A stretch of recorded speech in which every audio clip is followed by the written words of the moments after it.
안녕하세요. 결혼을 앞두고 있던 여자입니다.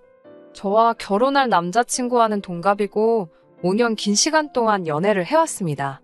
사실 처음 남자친구를 알게 된 건 그보다도 훨씬 일찍이에요. 재수학원에서 처음 만나게 되었고, 그때도 같은 대학교를 목표로 하고 있는 저와 남자친구 둘 다 서로에게 관심이 있었는데, 연애한다고 공부를 미뤄둘 수는 없어서 결국 만남까지 성사가 되지는 않았어요. 저는 재수해서 바로 제가 원하던 대학에 갈 수 있었고, 재수에 실패한 남자친구는 좋은 대학 들어가고 싶은 욕심에 1년 더해서 삼수까지 했습니다. 어쨌든 남자친구는 결국 보란듯이 저와 같은 대학에 들어오게 되었고, 그때도 서로 자주 시간을 보냈지만 군대가 걸려 있어서 연애까지 발전하지는 못했습니다. 그리고 남자친구가 전역을 하고 난 뒤에는 저는 졸업반이었고, 남자친구는 아직 2학년이었어요. 저는 그때 따로 만나던 남자친구가 있었는데 결국 지금의 남자친구와 이어지게 되었네요. 군대에 가버리면 저를 놓칠 수도 있을 것 같다는 생각에 저 때문에 억지로 군대를 미루다가 입대했다고 나중에서야 털어놓더라고요. 그런데 덕분에 복학 시기도 제대로 맞추지 못해서 남자친구는 입학도 늦었는데 졸업도 애매하게 늦게 했어요. 먼저 졸업한 저는 졸업 후 1년 뒤에 취직에 성공했고, 그 뒤부터는 연애를 하면서 남자친구 취업 뒷바라지를 해줬어요. 결국 남자친구는 대학교를 졸업하고 얼마 전 원하는 직장에도 들어가게 되었습니다. 저랑 같이 있기 위해 노력한 결과라고, 다 제가 있는 덕분에 원하던 대학에도 들어갔고 원하던 직장에도 들어가게 되었으니 제가 행운의 여신이나 마찬가지라고 말하며 프로포즈를 해왔습니다. 직장도 안정적이고 급여가 좋은 회사였고 남자친구 말대로 저랑 함께하기 위해 이렇게 노력을 해온 사람이니 결혼하면 저도 분명 행복하게 해줄 거라는 생각에 프로포즈에 응했어요. 그런데 프로포즈 받은 행복도 잠시, 결혼 준비하면서 이런저런 일 때문에 답답해 이렇게 사연 적어봤습니다. 예비 시부모님 처음 인사드리러 간 날이었어요.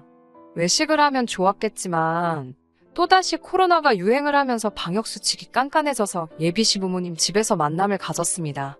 식사가 끝나고 어색한 분위기가 이어지는 가운데 텔레비전에서 요즘 하고 있는 사극 재방송이 나오더라고요. 낯가림 때문에 어색했던 상황인지라 다들 텔레비전만 보면서 시간 보내고 있었는데 아버님께서 저것 좀 보라고, 여자가 탐욕스러우니 자식이 아버지 알기를 우습게 알고 형제끼리 칼부림을 하는 게 아니겠냐는 말을 하면서 예로부터 여자가 져줘야지 평화롭고 남자가 잘 된다는 이야기를 하시더라고요. 암탉이 울면 집이 무너진다는 말이 괜히 있는 게 아니라고 하면서 엄청 재밌는 말을 하신 것 마냥 혼자 껄껄 웃으셨어요. 안 그래도 어색한 자리였는데 그 말씀에 분위기까지 이상해지고 아버님께서는 누구에게라도 자기의 뜻을 동의를 받아야 했는지 어머님 옆구리를 발로 쿡쿡 찌르면서 내 말이 맞지? 하고 재차 확인을 하시더라고요. 어머님께서는 마지못해 그렇다고 해주셨고요. 아무리 자리가 어색한 상황이었다고 할지라도 그래도 첫 만남인데 구태여 저한테 저런 말씀을 하시는지 이해가 안 됐습니다. 그렇다고 제가 남자친구 잡을 듯이 하는 행동 한 번 한 적도 없고 티낸 적도 없는데 말이에요. 일부러 저러시나? 혹시 벌써부터 제 귀를 누르시려고 그러나? 그런 생각이 들었습니다. 그래도 제가 할 말은 다 하고 사는 성격인데 아무렴 기분 나쁜 말을 들었다고 할지라도 예비 시아버지 되실 분인데 아버님 재미없는 농담에 말대꾸는 하지 않았지만 그래도 동의도 하지 않고 그냥 가만히 앉아 있었습니다. 남자친구는 나중에 저한테 그때 왜 그랬냐, 뭐가 문제냐 하면서 자기 부모님이 신경 써줘서 초대한 식사 자리인데 그렇게 똥 씹은 표정하고 있을 필요는 없지 않았느냐고 답답해하며 화를 냈습니다. 아버님 말도 말이지만 그런 식으로 나오는 남자친구 반응도 섭섭하더라고요. 그래서 저도 솔직히 첫 만남인데 저런 말씀 하시니 나도 좀 서운했다고 따졌더니 그게 뭐가 서운할 일이냐고 어른이 분위기 좀 어떻게 해보려 꺼낸 말인데 누가 농담 가지고 서운해하냐고 하는 겁니다. 오히려 대화가 멈추고 어색해진 상황에서 예비 며느리 될 제가 애교도 부리고 하면서 분위기를 띄웠어야 하는 거 아니었냐고 하더라고요. 얼마나 제가 거기서 불편한 티를 팍팍 냈으면 집안에서 가장 어른인 아버님이 그런 서투른 농담까지 했겠냐고요. 시댁이라고 벌써부터 그렇게 날 세우면 안 된다고 하는 거예요. 제가 성격상 낯도 많이 가리는 편이기도 하고 사실상 유학생활까지 하면서 가장 어려웠던 게 어른을 상대하거나 하는 일이었습니다.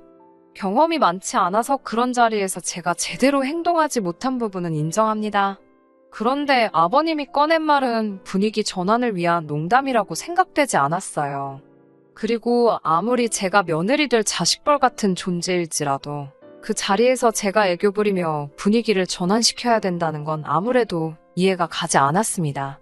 하지만 남자친구 말대로 아버님이 아기를 가지고 한 말이 아니라는 해명을 듣기도 했고 저도 불편한 기색을 숨기지 못한 잘못이 있었기 때문에 그날 일은 그냥 제 마음속에 묻어두기로 했습니다. 그런데 정말 어이가 없는 일이 처음 뵌 날 얼마 지나지 않아서 일어나고 말았어요. 결혼 준비를 하면서 결혼식장이나 기타 여러 가지들도 중요하지만 가장 중요한 건 아무래도 살 곳 아니겠어요? 저와 남자친구도 결혼하고 나서 살 집에 대해서 여러 가지 의견도 나누고 부동산도 다니면서 정말 서울 이곳저곳에 집이란 집은 다 알아보고 다니던 중이었습니다. 뭐든지 장점만 가지고 있는 집은 정말 찾기 힘들더라고요. 비교적 신축의 집값까지 적당한 곳은 위치가 참 애매해서 대중교통 타기도 번거롭고 회사에서도 멀었고요. 반대로 위치가 마음에 드는 곳은 마음에 드는 만큼 아파트가 구축이기도 하고 주차장 문제도 있었어요. 모든 걸 다 만족시켜줄 만한 집은 가격이 문제였고요. 신혼집 구하게 되면서 예비시댁에서도 어느 정도의 지원금을 마련해 주셨고 대출도 당연히 받을 계획이지만 10억이 넘어가는 집을 구할 방법은 없어 보였습니다. 결국 후보는 두 군데로 좁혀지게 되었어요. 출퇴근 위치도 좋고 재개발 예정지이긴 하지만 작은 집을 구하느냐 아니면 서울 근교 서구권이나 동부권 신도시에서 시작을 하느냐로요. 집을 알아보는 동안 마침 남자친구가 지내고 있던 월세 자취방이 계약이 끝나게 되면서 제가 전세로 살고 있는 원룸의 거실이 딸린 자취방으로 들어와 함께 지내고 있었습니다. 명절을 앞두고 있는 상황이었는데 남자친구가 집에는 안 가보느냐고 물어보더라고요. 저는 당연히 저희 부모님 집을 이야기하는 건 줄 알고 코로나가 유행이기도 하고 엄마가 몸이 약한 편이라 괜히 걱정이 돼서 올해는 안 갈 생각이라는 말을 했습니다. 그런데 남자친구가 너네 집 말고 우리 집 말하는 거라고 하더라고요. 아무리 결혼을 약속한 사이지만 아직 결혼도 하기 전인데 친척들이 다 모인다는 시댁에 제가 왜 가야 하는지도 모르겠고 또 제가 친정에 가지 않는 이유 중에 하나가 괜히 사람 많은 곳 다녀왔다가 코로나라도 걸릴까 봐인데 정말로 만에 하나 그렇게 된다면 건강 상하고 같이 있던 사람들 불편하고 그게 무슨 난리겠어요? 그래서 그 두 가지 이유를 대고 가지 않겠다고 했습니다. 그러니까 남자친구가 아직 결혼을 안 했다고 한들 올해면 우리도 부부가 될 텐데 며느리가 명절을 빠지면 쓰냐는 식으로 이야기를 계속 하더라고요. 연애할 때는 고집 한번 부린 적 없던 남잔데 요 근래 들어 결혼 준비하면서 왜 이렇게 고집이 세졌나 싶더라고요. 저는 어쨌든 갈 생각 없다고 가려거든 너 혼자 다녀오고 혹시 모르니까 이 집으로 다시 오기 전에도 병원 들려서 신속검사라도 받고 오라고 말했습니다. 제 말에 입이 대빨 나와서 툴툴대고 그날은 무슨 말 한마디만 해도 틱틱거리면서 있더라고요.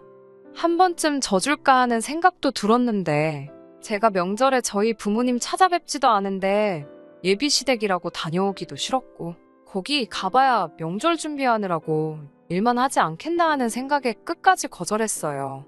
남자친구는 거기서 또 왜 명절 준비 이야기가 나오냐고 어디서 뭘 보고 다니길래 그렇게 시댁일이라면 날 세워서 싸움을 만드냐는 듯이 말을 하더라고요.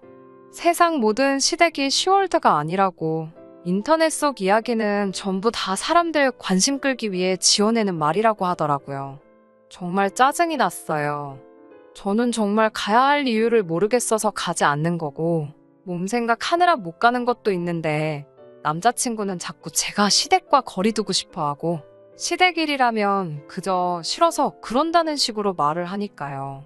원래는 저녁마다 인터넷으로 아파트 알아보고 신혼집 인테리어며 가전제품 같은 거 같이 찾아보는 게 일상이었는데 한동안은 그런 것도 안 하고 밥만 같이 먹고 말은 서로 하는 둥 마는 둥 하고 지냈죠. 그리고 그렇게 명절날이 되었습니다. 그렇게 시댁에 가야 한다고 노래 부르던 남자친구도 정작 명절 연휴 시작됐는데도 집에 그대로 있더라고요. 저도 그렇고 남자친구도 회사를 안 가니 집에 하루 종일 붙어 있어야 되는데 서로 말 한마디도 안 하고 있기도 그렇고, 그렇다고 방 한 개짜리 좁아터진 집인데 분리된 공간도 방 말고는 따로 없고 불편하게 있어서 뭐 하겠냐는 생각에 영화나 한 편 같이 보자는 생각으로 제가 먼저 말을 건넸습니다. 남자친구는 대꾸를 하는 둥 마는 둥 있다가 같이 영화를 보기 시작했어요. 한참 영화를 보고 있는데 남자친구한테 전화가 오더라고요. 전화 받고는 혼자 말도 없이 신발 신고 밖으로 쑥 나가길래 뭐에 저렇게 삐져가지고 저러나, 먼저 화해하자고 나선 제가 바보 같다는 생각을 했어요. 그런데 남자친구가 5분도 안 있어서 다시 집으로 들어왔는데 혼자 온 게 아니더라고요. 시부모님이 저희 집으로 따라 들어오시더라고요. 저는 이 집에 올 거라고 생각도 못한 두 분이 오시니 정말 깜짝 놀랐죠. 웬일로 오셨냐고 쭈뼛거리면서 서 있었는데 아버님이 나서서는 우리 예쁜 며느리가 시댁 오는 거 힘들다고 해서 이렇게 본인들이 직접 왔다고 하시더라고요. 이런 시부모님 본 적 있냐고 자화자찬을 하시는데 저는 놀란 마음도 잠시 어이가 없고 짜증이 나기 시작했더라고요. 오시면 오신다고 저한테 미리 말 한마디 안 해준 남자친구한테도 화가 많이 났고요. 집이라고 10평 남짓한 곳인데 시부모님 두 분까지 계시니까 집이 아주 좁아 터지더라고요. 어머님이 남자친구한테 차에 좀 다녀오라고 차키를 건넸는데 남자친구가 양손 가득 장바구니 들고 집으로 다시 들어왔습니다. 저게 다 뭔가 싶었는데 어머님이 저한테 같이 제사 음식을 하자고 하시더라고요. 그러고선 아버님이 바로 말을 이어서 하시기를 이제 우리 장남이 결혼을 했으니 제사를 물려줘야 하지 않겠냐며, 결혼하고 나면 이제 저희 신혼집에서 저희가 도맡아서 제사를 지낼 테니 연습한다 생각하고 시어머니한테 음식 잘 배우라고 하시네요. 제가 그걸 왜 하냐고 그 자리에서 따질 수는 없으니 혼자 해서는 안 되겠다 싶어 그러면 남자친구도 같이 하면 좋겠다고 했죠. 그랬더니 남자친구가 음식은 원래 여자가 하는 거라고 하면서 빼더라고요. 아버님도 어머님도 남자친구 헛소리에 한마디 하시는 게 아니라 사내대장부가 부엌에 들어가면 못 떨어진다고 남자친구는 방에 들어가서 쉬고 있으라고 하더라고요. 그래서 음식을 하기 시작했는데 손이 크신 건지 뭔지 제사상에 올리는 음식이 나중 가면 결국 집에 두고 먹는 반찬이 되는 거잖아요. 그럼 4명이서 제사 지내고 먹을 정도만 하면 되지. 얼마나 전을 부치고 싶으셨는지 장바구니 안에는 1kg짜리 부침가루가 3개가 넘게 들어있더라고요. 진짜 속상했어요. 전셋집이기는 하지만 내 집이다 생각하고 매일같이 꼼꼼히 청소해가며 관리하던 집인데 가스불도 아니고 인덕션 2구짜리로 좁아터진 주방에서 전을 어떻게 부치냐 했더니 그럴 줄 알고 집에서 전기 프라이팬도 가지고 왔다고 남자친구 시켜서 또 차에서 가지고 오라고 하시더라고요. 어머님이랑 붙어있기 싫어서 저는 주방에 서서 인덕션으로 전 부치고 어머님은 바닥에 자리 깔고 하시는데 신문지도 안 깔아놓고 하시면서 기름은 여기저기 팡팡 튀고 있고 나중에 청소하는데 아주 고생했어요. 아무튼 몇 시간 동안 그렇게 겨우겨우 제사 음식 끝내놨더니 아침에 일찍 차례 지내야 한다고 오늘은 주무시고 가시겠다는 거 아니겠어요?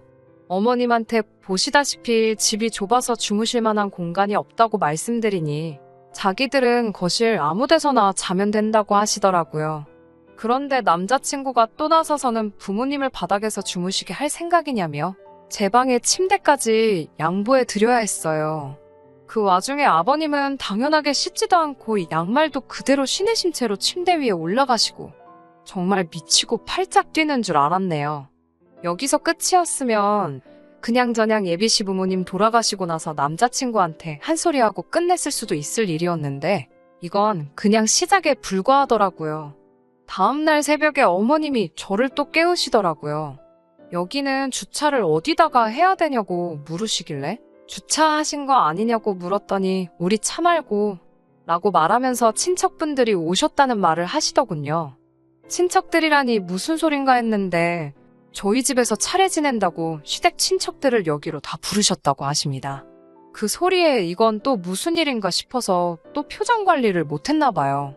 그랬더니 아버님이 옆에서 저한테 겸사겸사 우리 예비 며느리 소개도 하고 자랑도 하고 싶으셨다고, 결혼하기 전에 친척들한테 얼굴 한 번씩 비추고 인사 한 번 드려야 되는데 겸사겸사 한 번에 하게 되었으니 저한테는 번거로울 것 없어 좋은 일 아니겠냐고, 이렇게 며느리 챙겨주는 시부모가 또 어딨겠냐며 노스레를 떠는데, 솔직히 예비 시부모님만 아니었으면 진짜 주먹이라도 나갈 뻔했어요.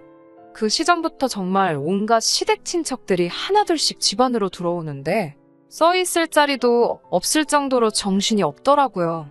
차례 끝나고 나니 상 차려놓고 밥 먹을 자리는 안 나오니까 전날에 정말 그렇게 많이 부친 전들 다 비닐봉지에 담아서 한 봉지씩 손에 쥐어주고 보내는데, 정작 전 부친 건 거의 저 혼자 다 한 것 같은데 저희가 먹을 건 하나도 없었습니다. 남편은 그 와중에 친척 형들하고 술 한잔 마시고 온다고 밖으로 나가고, 십수명의 사람들이 휩쓸고 간 저희 집은 엉망이 되었는데 치울 생각하니 한숨조차 안 나오더라고요. 그리고 혼자 신나서 술 잔뜩 처먹고 온 남자친구하고 정말 대판 싸웠어요. 이 좁아터진 집에 그 많은 사람을 부를 생각을 다 하냐고, 결혼 전이라 시댁 안 간다는 말에 삐져가지고는 무슨 사람 먹이려고 어디 작정하고 버린 일이냐고, 10년을 알아오고 5년간 연애한 그 사람하고 똑같은 사람이 맞냐, 사람이 갑자기 변한 거냐 아니면 여태껏 본성을 숨겼던 거냐, 정말 파혼까지 할 기세로 속에 담아두었던 말 전부 다 꺼내서 했습니다. 파혼 이야기까지 오가기 시작하니 그제서야 남자친구가 무릎을 꿇고 저한테 빌더군요. 시부모님 말이 여태껏 자기가 저를 쫓아다녔다는 사실에 결혼하면 주도권은 저한테 있겠다, 뭐 이런 말씀을 하셨다나요. 그래서 일부러 더 세게 나왔다고 합니다. 본심은 아니었다고요. 여태껏 제가 알던 사람으로 돌아올 테니 한 번만 용서해달라고 빌더라고요.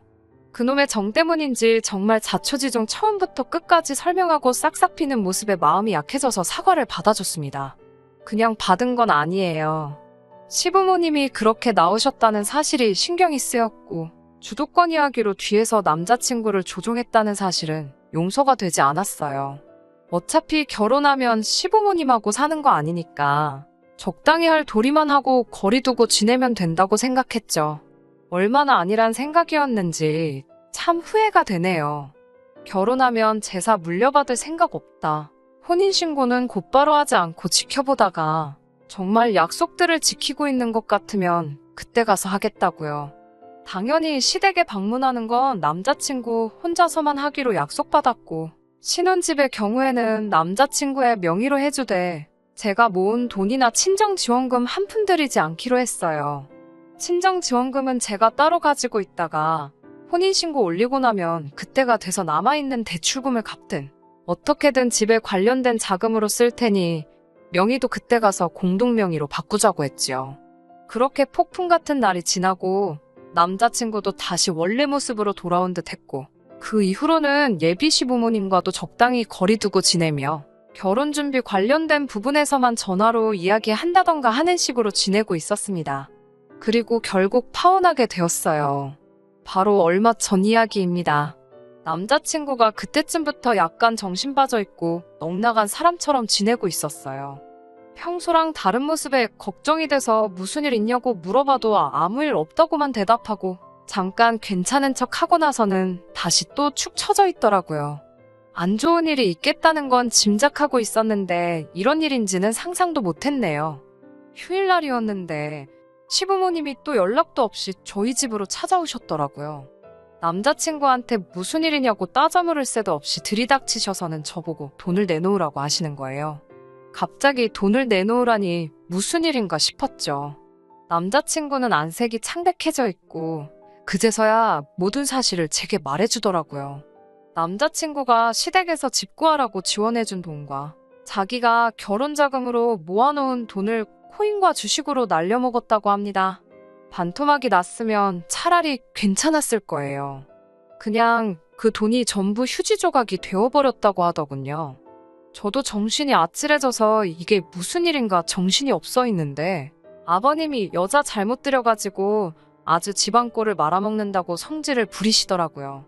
그게 왜 저 때문이냐고 하니까 남자친구가 하는 말이 가관이었습니다. 제가 좁은 집이 싫다고 했고 집을 자기 혼자서 구하라고 했다고 말하면서 그것 때문에 자기가 주식과 코인에 손을 댄 거 아니겠냐고. 따지고 보면 전부 다 제 잘못이라고 하는 거예요. 아버님도 한술 더 떠서 처음 봤을 때 자기가 말한 거 기억 안 나냐고. 여자가 탐욕적이라서 이 사단이 난 거 아니겠냐고 저한테 호통을 치시더라고요. 이래서 여자 말 듣지 말라고. 집안은 남자가 주도권을 잡아야 사는 거 아니겠냐고 하면서 내 욕심 때문에 이렇게 된 거. 당연히 우리는 우리 아들하고 저를 결혼시킬 생각 없고 너 때문에 큰돈을 날렸으니 그 돈을 저보고 보상을 하라고 하는 거예요.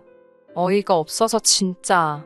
그동안은 예비 시부모님이라 말을 아꼈지만 제가 먼저 파혼 이야기 꺼내기 전에 결혼시킬 생각 없다고 하셨으니 이제 예비 시부모님이 아니라 그냥 남이잖아요. 저도 더 이상 참을 거 없다고 생각해서 한마디 던졌습니다. 주제도 모르고 결혼을 해준다니 안 해준다니 말하지 말라고요. 그동안 제가 그쪽 아들 이끌어줘서 대학도 가고 좋은데 취직도 한 거 아니겠냐고. 알고 봤더니 아주 근본부터 못 써먹을 놈이었는데 그래도 어떻게 사람 구실하게 만들어놨더니 부모가 나서서 애를 다시 모질이 천치로 만들어 놓은 거 아니냐고. 그리고 저는 좁은 집에 살기 싫다고 한 적도 없고 이 좁아터진 원룸에 온 식구들 다 초대해서 그 소리 나오게 한 거 다 아줌마 아저씨 잘못 아니냐고 따졌어요. 자식 농사 잘못 지은 걸 왜 내 탓으로 하냐고. 이제는 결혼해달라고 빌어도 저도 할 생각 없으니 모자란 당신네 아들 데리고 꺼지라고 소리를 질렀어요. 아줌마 아저씨라고 부르는 게 뭐가 그렇게 열받았는지 부들부들대면서 벽을 주먹으로 내려치더라고요. 언성이 높아지고 하다 보니 이웃의 신고로 경찰까지 출동하고 아주 난리도 아니었습니다. 얼마 전 법원에 접근금지 가처분 신청을 보내놓은 게 인용 결정이 되어서 남자친구를 포함한 그 집 식구들 전부 제 근처에는 얼씬도 못하게 되었어요. 돈 문제야 당연히 자기가 날려먹은 건데 제가 어떻게 해줘야 할 이유도 없고요. 파혼하게 된다면 가부장적인 시부모님 때문에 하게 될 거라 생각했는데 결국 남자친구 본인의 손으로 뒤집어지게 되었네요. 만약 정말로 돈을 날렸다고 한들 저에게 솔직하게 말하고 처음부터 다시 시작했다고 말했으면 지금 살고 있는 좁아터진 제 전셋집에서라도 둘이 시작했을 수도 있었을 거예요. 그만큼 저도 그 사람에 대해서 진심이었고 정말 좋은 점만 보려고 했는데 차라리 이렇게 끝나버린 게 천만다행이라는 생각이 드네요. 부모님 말을 잘 듣는 것도 좋지만 스스로 판단하고 결정할 수 있는 사람이 되는 것도 중요하다고 생각합니다. 괜한 기싸움 하지 말고 서로 대화로 풀어나가는 것도 중요하다고 생각해요. 저는 결국 파혼하게 되었고 그동안 함께한 시간을 날리게 되었지만 남자친구도 그 시간과 더불어 여태 모아온 돈과 자기 부모님 재산까지 날려먹었으니 그걸로라도 위안 삼으려고요. 끝까지 들어주셔서 감사합니다. 오늘의 사연은 여기까지입니다. 구독과 좋아요, 알람 설정 부탁드리고 더 좋은 사연으로 다시 찾아뵙겠습니다. 감사합니다.